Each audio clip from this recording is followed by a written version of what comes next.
Speculation is back in the market full mode, even though the fear and greed index doesn't actually say so, as it's a pretty much worthless index anyway. We don't really need the fear and greed index to know that we have extreme greed in the stock market and it's going up by the day.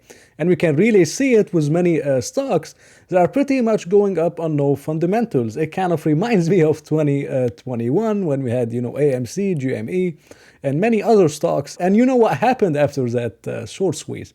So we had, again, HKD. This one need no introduction. The stock went up huge on no fundamental reason. You have Bed Bath & Beyond. Wall Street Bets is trying to squeeze the stocks because it's over 50% shorted, I think. And it's up 64% in the past 5 days alone. You have Carvana up 62%. Why is it up 62%? Well, only because they sold more cars than expected, and because they reduced staff, they were able to cut some costs and kind of leading them to have smaller losses. But again, up 62% in 5 days. I'm not sure this kind of news deserves 62%. AMC up 53% in the last 5 days, and you know it, Beyond Meat up more than 21.5%.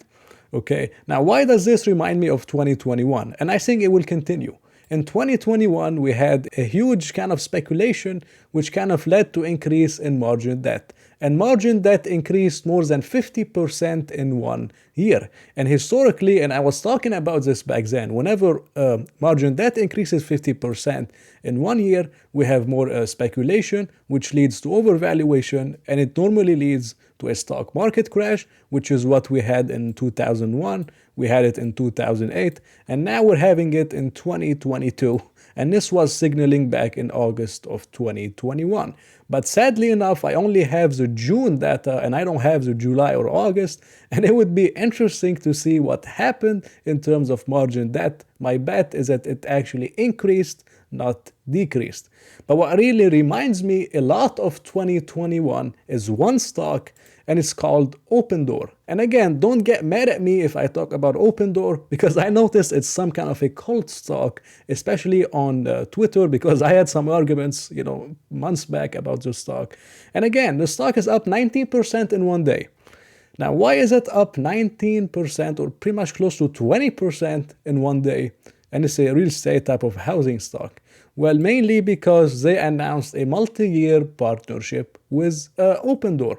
Okay, now what does that remind you? I'm sure it reminds you of something if you remember in 2021. Tesla crossed a $1 trillion valuation after, the Hertz ordered 100,000 cars. And this was pretty much the peak of the bubble in 2021. And some even Tesla shareholders were telling me this is not justified when Tesla went close to $1,200 a share, just because, over 150 billion in market cap in just a day or two, just because of this news alone. And again, you know what happened after with Tesla stock and many of those other stocks. But in case of Opendoor, let's assume this kind of a huge news for Opendoor and is gonna bring them a lot of revenue. First, we don't know how much profits they can actually make from this. And second, when they reported earnings, their inventory is up more than 143% year over year. Over 17,000 homes that Opendoor is currently holding. So yes, they partnered with Zillow to buy homes from people. But who's going to buy their homes from Opendoor? I mean, this is the main problem. This is why the company guided, their revenue 50% down from 4.2 billion to 2.2 billion. Because we have more interest rates, we have higher inflation, we have a real estate bubble, and interest rates is going up much more, especially as the Fed starts tightening. And it's a home flipping business, and they're trying to do it online. And of course, they're losing money on EBITDA because of that. So yes, Opendoor will be able to buy the homes from Zillow, but who's gonna buy the homes from Opendoor? And this is the main thing, but again, the stock went up over 20%. I'm not saying no one is gonna buy homes from Opendoor, but again, with 17,000 homes, as home prices start coming down, they're gonna suffer some margins as they're gonna be back holding those homes, as they're not gonna be able to get as much as they were thinking before, leading them to much lower margins than expected. And this is not a recommendation to short the stock or anything, but this is the whole story with Opendoor and the whole speculation we have. But I really honestly like what's happening because it brings some buying opportunities. Now, in the stock market, whenever money flows in a certain industry or a certain category of stocks, it normally flows out of something else for some type of reasons.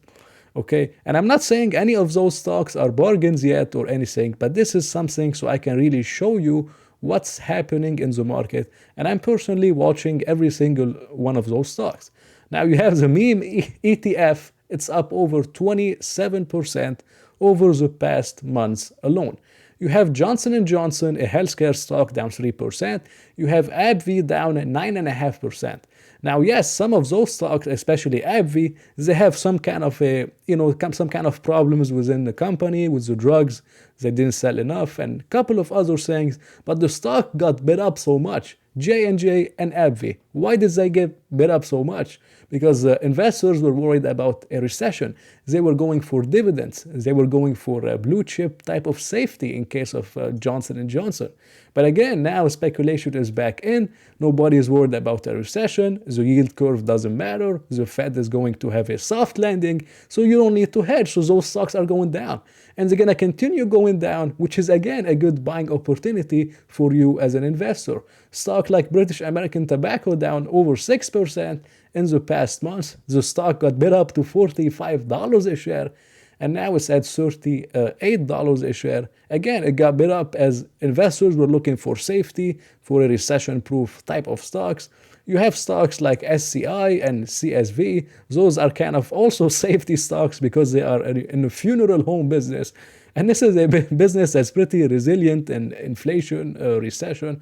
And it's also a pretty safe business to be in. But again, they don't want to be in those businesses anymore.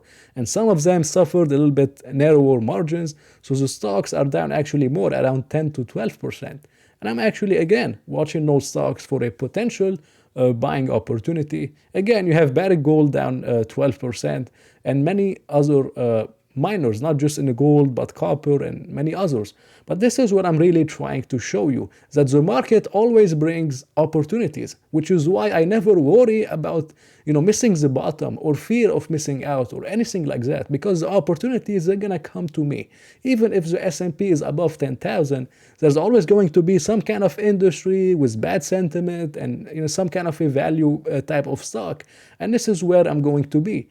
And the best part about this is, as investors now, they are, going over, they don't care about recession or anything. And I believe this is going to continue. And those stocks are going to go up much more, as I talked about in my videos before, mainly because FOMO will bring more FOMO, like what happened in 2021, until something comes and it changes the perception. Maybe a more hawkish Fed, maybe a higher CPI, maybe worse earnings in Q3 or Q4. I don't really know what's going to be. But from now on, those stocks are going to continue to get bid up. And many value stocks that are actually recession-proof, as no one cares about a recession, are going to be coming down. And this is what I'm personally looking to buy. As investors, later on, they come back to reality and we actually start going deep into the recession and they wake up that a recession is actually real and the Fed cannot really save this as they really think. Those stocks, they're going to come back in them and they're going to get bid up again, just like what happened before. So this is what I'm personally looking at, and I'm looking for those type of opportunities in the market. But this is my video for today. I hope you enjoyed it. If you did, please press the like button and maybe consider subscribing. So I hope to see you in another